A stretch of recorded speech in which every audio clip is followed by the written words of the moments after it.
Stratagem 13, Stomp the grass to startle the snake. Welcome back to our series on the 36 stratagems. Today, we're diving into number 13, Stomp the grass to startle the snake. This is one of the most practical and widely applicable strategies, and once you understand it, you'll see it everywhere.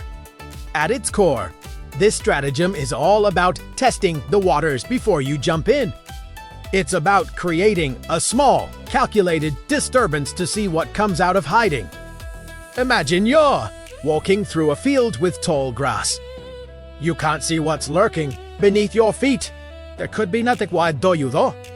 You could just walk through and hope for the best, but that's a huge risk. The smart move is to take a stick and stomp on the grass ahead of you. If there's a snake, it will get startled and reveal itself. You've uncovered the hidden danger without putting yourself in immediate peril. This is the grassiskin modern life. The tall grass is any situation where you have incomplete information. It could be a business deal, a new job, a potential investment, or even a new relationship. The snake represents the hidden risks, the undisclosed problems, the red flags that aren't immediately obvious. The stomp is your probe, your test, your small action designed to provoke a reaction and reveal the true nature of the situation.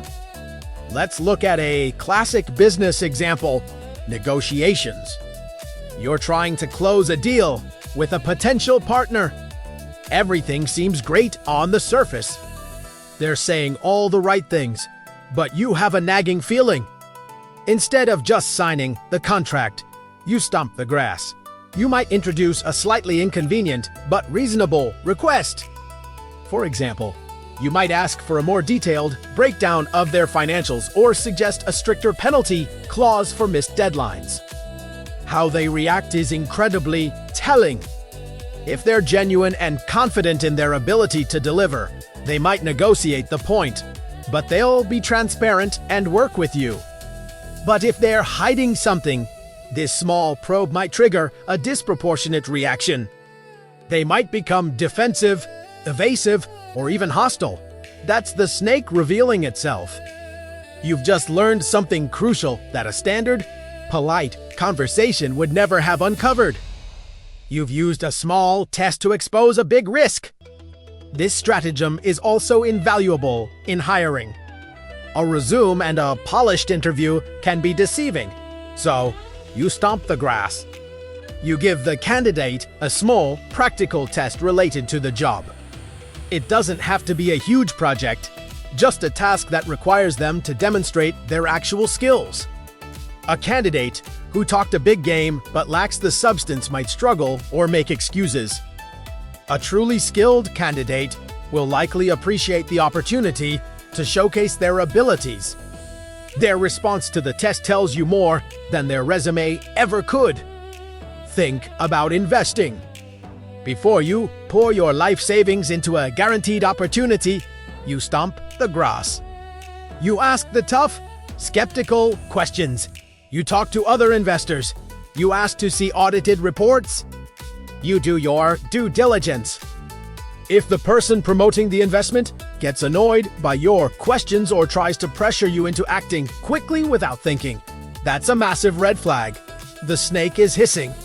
A legitimate opportunity will stand up to scrutiny.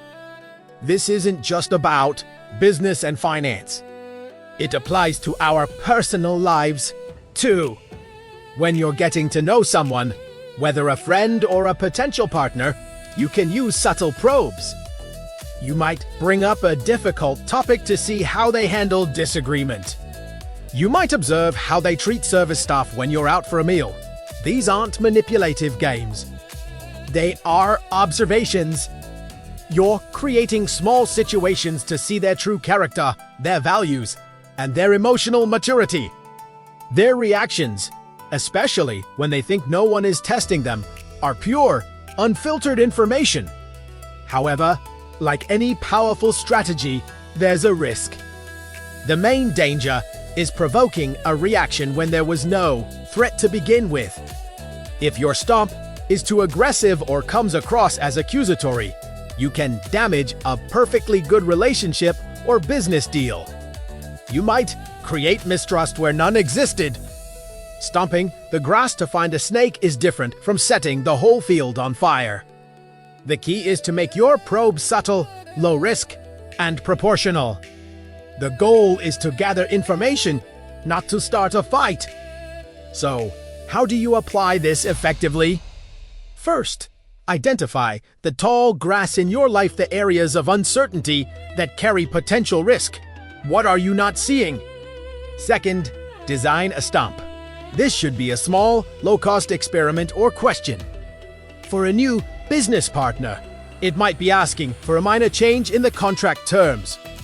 For a potential freelance client, it might be asking for a small deposit upfront before starting a big project. Their reaction to this request is the data you're looking for. This brings us to a moment of reflection. Are you the type of person who tests the waters, or do you tend to trust too quickly and dive right in? We all know people who have been burned because they accepted things at face value. They ignored their gut feelings and didn't dare to stomp. They didn't want to seem rude or suspicious. But this stratagem teaches us that a healthy dose of curiosity and verification isn't rude, it's wise. It's about protecting yourself. On the other hand, there's a fine line between strategic testing and paranoia. When does stomping the grass become a self-fulfilling prophecy, where you create problems by constantly looking for them? The difference lies in intent and scale. A strategic probe is a specific, limited action to clarify a specific uncertainty. Paranoia is a constant, generalized suspicion that poisons everything. The goal isn't to find fault, it's to find truth. So, here's a challenge for you. Think about an area in your life right now with some uncertainty. It could be a project at work, a new friendship, or a decision you need to make. How can you design a small, low-risk experiment, a gentle stomp to get more clarity? What's one simple question you could ask, or one small action you could take that would reveal more about the situation without causing unnecessary conflict? This mindset of gentle probing encourages a shift from blind trust to informed trust. Blind trust is fragile. It shatters the first time it's broken. Informed trust, on the other hand, is resilient. It's built on evidence, on seeing how people react under slight pressure, and on knowing you've done your due diligence. Stomp the grass to startle the snake is ultimately a strategy of intelligence gathering. It's about making the invisible visible. It's about reducing risk and making smarter decisions by replacing assumptions with evidence. By mastering this simple yet profound idea, you can navigate the complexities of life with more confidence and foresight, avoiding the hidden dangers that lie in wait for the unwary. Thanks for joining me for this deep dive into Stratagem 13. I hope it gives you a new tool for your mental toolbox. If you found this helpful, make sure to like, subscribe, and hit the notification bell so you don't miss our next video in the 36 Stratagem series. See you next time!